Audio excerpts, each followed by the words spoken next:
Hi everybody, it's Teresa Martin, September the 4th. It's about noon, 75 degrees out. Today I'm going to show you two things. I'm going to show you a safer way to do a combine, and I'm going to show you rubber screens. Alright, so this box is tadpole. It is queenless, or was, and tadpole was originally that deep and that medium, and I caught a very late season, very tiny swarm, and it is in that box there, that deep.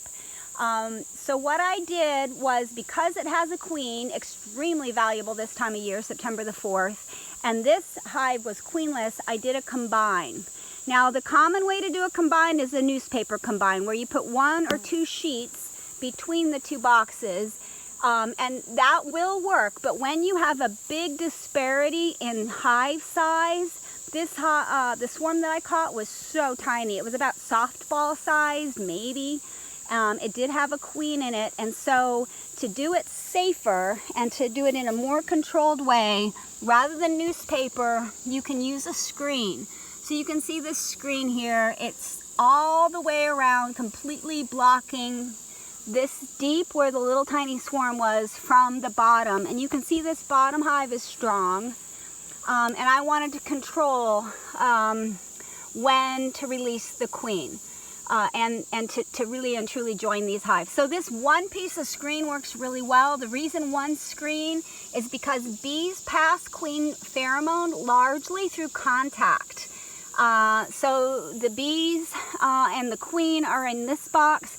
They are touching the bees down below. They're able to touch faces and feet and mouth parts, and so they're passing those queen pheromones, and I wanted to control that. So that's a safer way to do it. That top box on this one, that deep there, that is just hiding a feeder. All right, so then, because this little tiny swarm was so small, and I do have really strong hives in the area, and I did observe robbing. This is the entrance, and see again, these girls are blocked in, they can't get through. So the entrance, it's a tiny entrance, but they were already getting robbed. I could see robbers showed up almost immediately. So I fashioned this robber screen. These things actually work pretty well.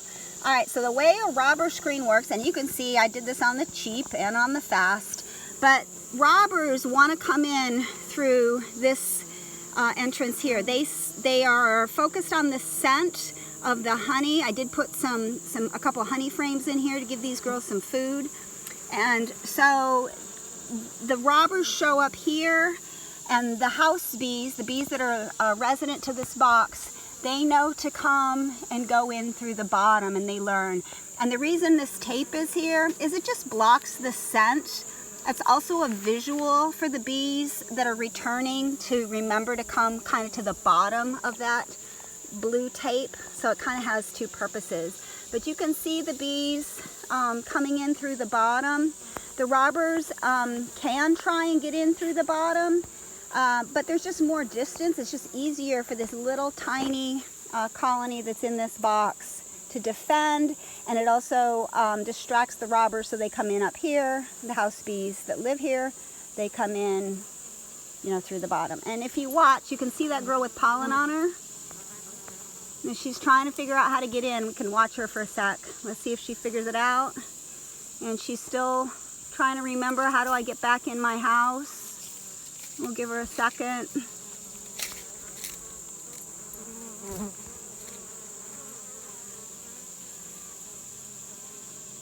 Sometimes it takes a minute. She's like, how do I get into my house? I got this great pollen. There's two of them there.